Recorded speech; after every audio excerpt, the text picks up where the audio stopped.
A'udzubillahi minasyaitonirrajim. Bismillahirrahmanirrahim. Assalamualaikum warahmatullahi wabarakatuh. La ilaha illallah wahdahu la syarikalah, lahul mulku wa lahul hamdu yuhyi wa yumitu wa huwa ala kulli syai'in qadir. Subhanallah walhamdulillah wa la ilaha illallah wallahu akbar. La haula wa la quwwata illa billahil aliyyil azim. Alhamdulillah, kita panjatkan puji syukur hanya kepada Allah Subhanahu wa ta'ala yang telah mengatur memelihara kita. Dan juga salam dan sholawat kita kepada junjungan kita Nabi besar Muhammad sallallahu alaihi wasallam. Bagaimana rekan-rekan semuanya kabar hari ini? Alhamdulillah kita bisa berjumpa kembali dalam satu diskusi yang ya kita mencoba untuk mempelajari dari perjalanan hari-hari kita. Kebetulan hari ini tadi saya dari menghadiri walimatul urs, atau artinya kita saat ini sedang bertadabur melalui syukuran nikahan salah satu saudara saya.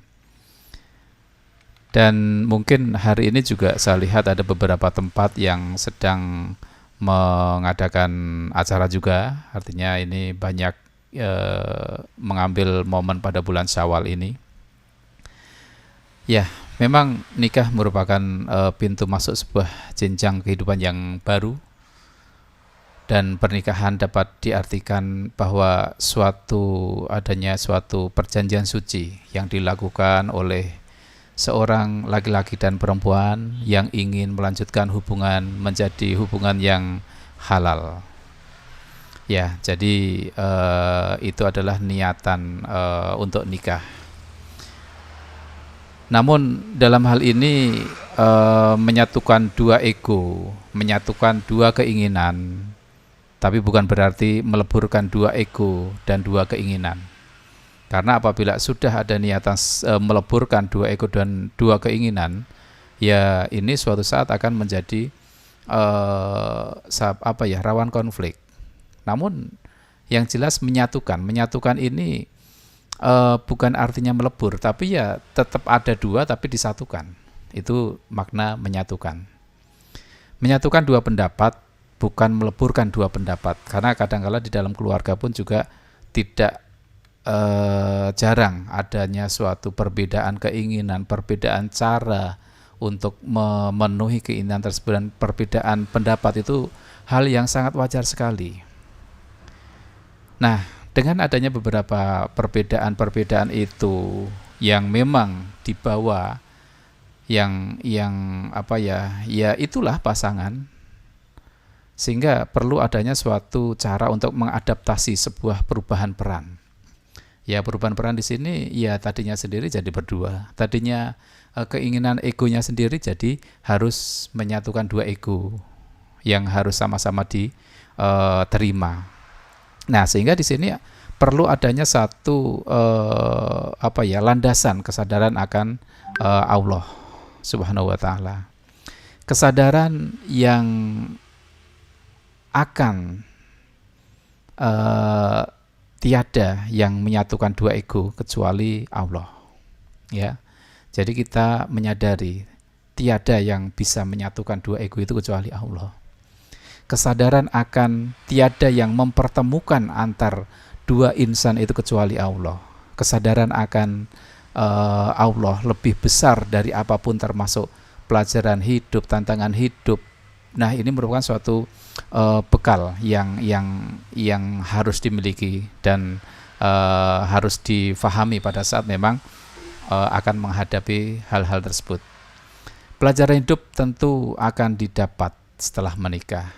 Memang pelajaran-pelajaran sebelumnya itu memang sudah didapat ya, masih sendiri pun sudah ada. Namun pada saat menikah di sana yaitu tadi menyatukan dua ego, dua keinginan, dan di situ itu merupakan suatu pelajaran juga yang harus diadaptasi.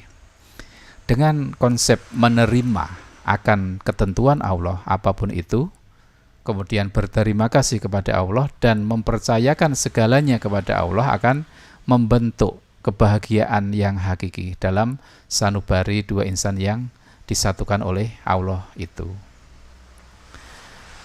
Nah, keluarga adalah amanah dari Allah untuk anggota keluarganya.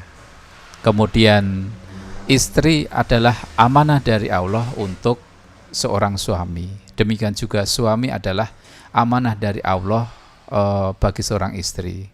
Anak adalah amanah dari Allah untuk kedua orang tuanya. Jadi di sini pada saat kita menyadari bahwa apa yang kita dapatkan itu adalah amanah, maka kita di dalam menjalankan amanah tersebut juga akan hati-hati. Kita mencari, karena ini adalah titipan dari Allah, amanah dari Allah, apa petunjuk yang diberikan Allah untuk menjalankan amanah tersebut.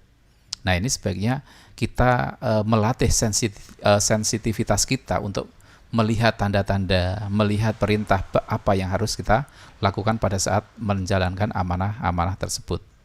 Ya, dalam hal ini ya menjalankan bahtera rumah tangga yang baik itu yang seperti apa, baik berdasarkan Allah juga maksudnya. Nah, jadi di sini saudara-saudara, lakukan apapun itu berdasarkan atau dilihat pada sudut pandang amanah dari Allah.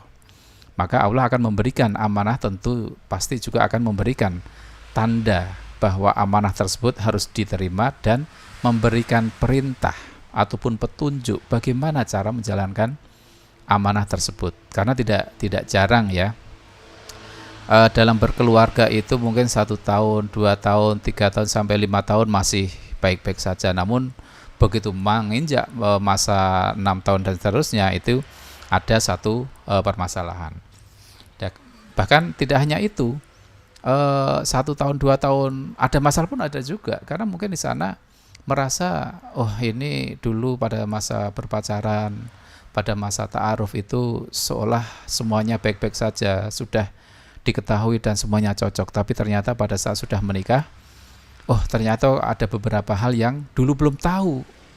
Nah, ini yang akhirnya menimbulkan adanya suatu perbedaan yang harus diterima. Nah, dengan kata lain, lakukan sesuatu karena adanya tanda yang kita dapat dan perintah dari Allah. Karena itu pasti amanah Allah. Jika tidak ada tanda dan perintah, pasti ya bukan amanah Allah. Misalnya piring kotor, ya piring kotor ini kan siapa yang mencuci apabila bukan kita. Nah, ini adalah suatu pertanda bahwa memang kita harus mencuci.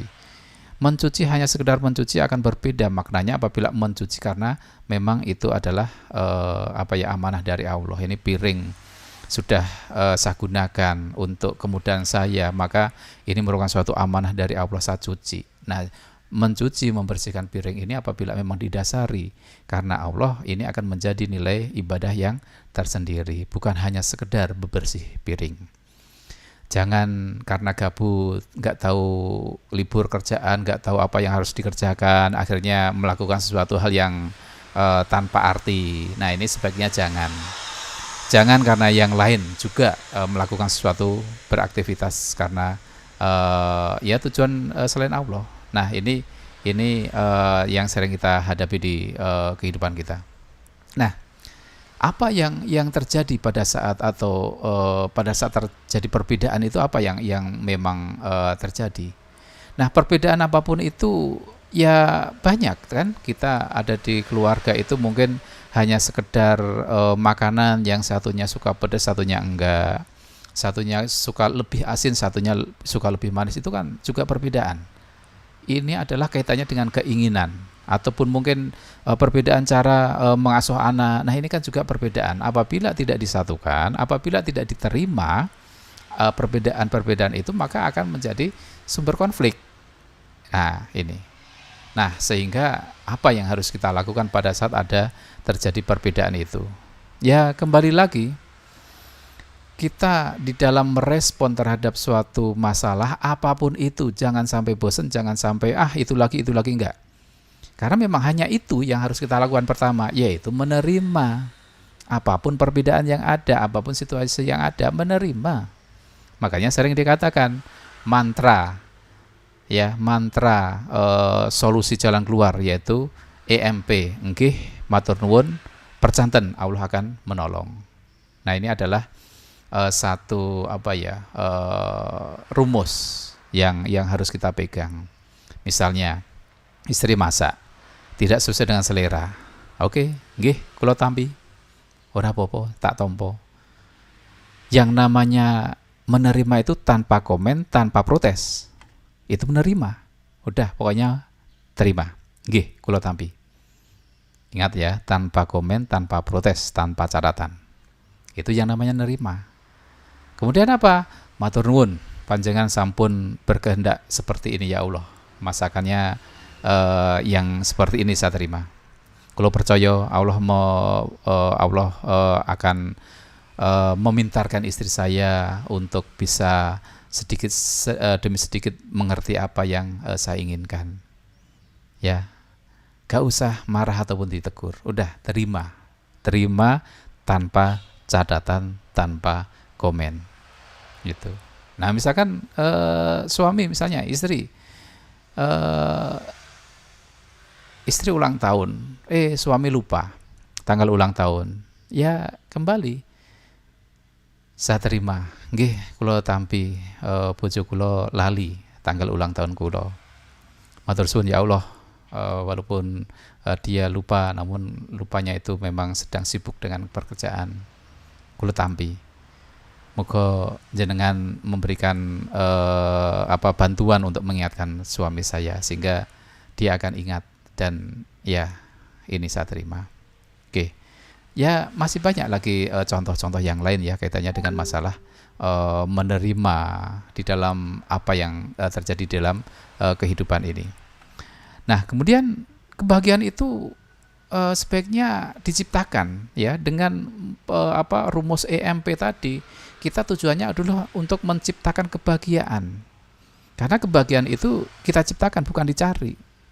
Dengan cara yaitu menerima perbedaan, bukan menyamakan yang beda-beda itu. Menerima yang didapat, bukan menuntut sesuai dengan keinginan. Baik, kepada saudara saya, selamat mengarungi kehidupan bersama dengan pasangan. Ingat, saya hanya bisa memberikan satu nasihat, EMP tadi, EMP, dan EMP. Bagi rekan-rekan semuanya yang kebetulan berkenan melihat tayangan ini, semoga apabila ada keluarga yang sedang menikah juga sama, saya berikan selamat, dan apabila yang sudah lama menikah, tetap ingat tentang EMP.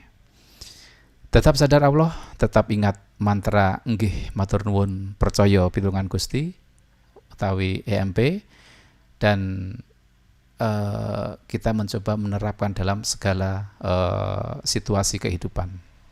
Mau marah? Rapal mantra EMP. Kecewa? Rapal lagi mantra EMP. Uang belanja kurang? Rapal lagi mantra EMP. Pokoknya EMP tetap selalu di hati. Terima kasih, ada kurangnya saya mohon maaf. Wassalamualaikum warahmatullahi wabarakatuh.